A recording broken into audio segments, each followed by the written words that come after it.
students. Today we are going to start with the OC chapter number 2, Principles of Management. Now, as you have already seen in the first chapter, the different principles, the levels of management was there. So you can just have a look of the previous chapter, and now we are going to start with the new chapter, that is principles. Now, how the principles of going to work for the management.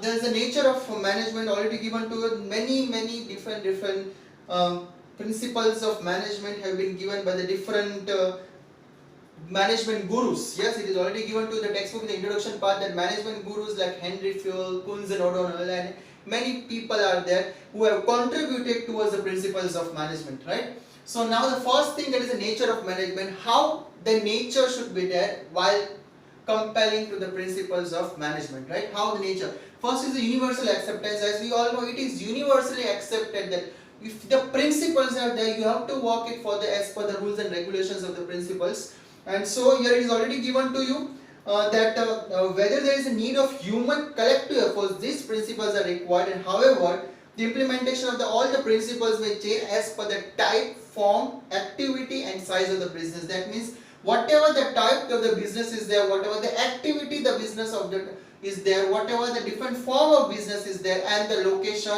and the place where the business has been set up, it has to be universally accepted.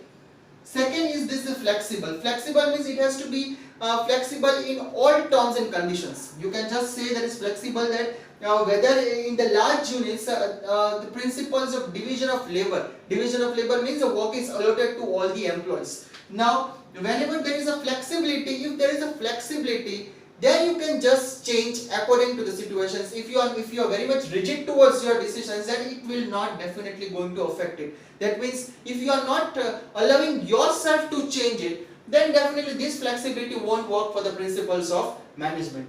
The third, there is a general guidelines. Guidelines should be followed by the principles of management. That you all know that guidelines are being followed through the principles and given by the different management gurus. I told you that is Henry Fayol is there. Then neoclassical thoughts also we have the different Elton Mayo is there. And we don't many people are there for the management gurus to just have the nature of management. So first I just want to throw a light on this. That is a general guidelines. These people have guided us and they have given the different guidelines towards this.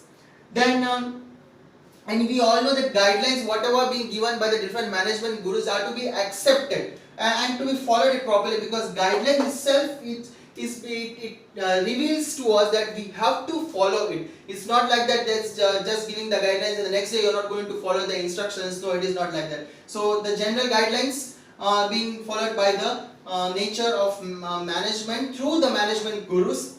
Then based on the human behavior. Now this is also one important concept, that how the behavior of a man should be there, how the working condition of the man should be there, because this probably is the most important part in the nature, because the behavior of the human human behavior, it's little bit, we cannot say that everyone's behavior is the same. Maybe different, maybe different have the different thoughts also. So there is also the one basic thing that you should have for it. So the different thoughts we have to accept it, and different human behaviors are there. We have already given to you that the principle of management has a direct relationship with the human behavior, as the human behavior is a psychological phenomenon, that we all know that psychological thoughts of all the human beings are not same. Everybody has been blessed with different thoughts and intellectual power. So basically human behavior, everybody has a different attitude, personalities, each and everything.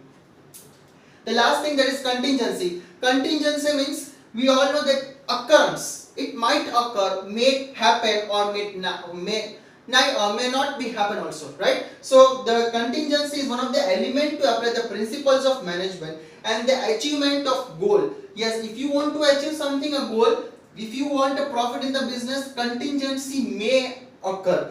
Many situations may occur, many ups and downs may come, but you don't have to go for it. You have to be little bit firm and go on trying for the keeping of the success. As if for you all students of the 12th standard, definitely you are going to have a contingency. Something might come, something might go, but you also have to try for it for the achievement of goals in life. So basically this thing also, the contingency affects a lot.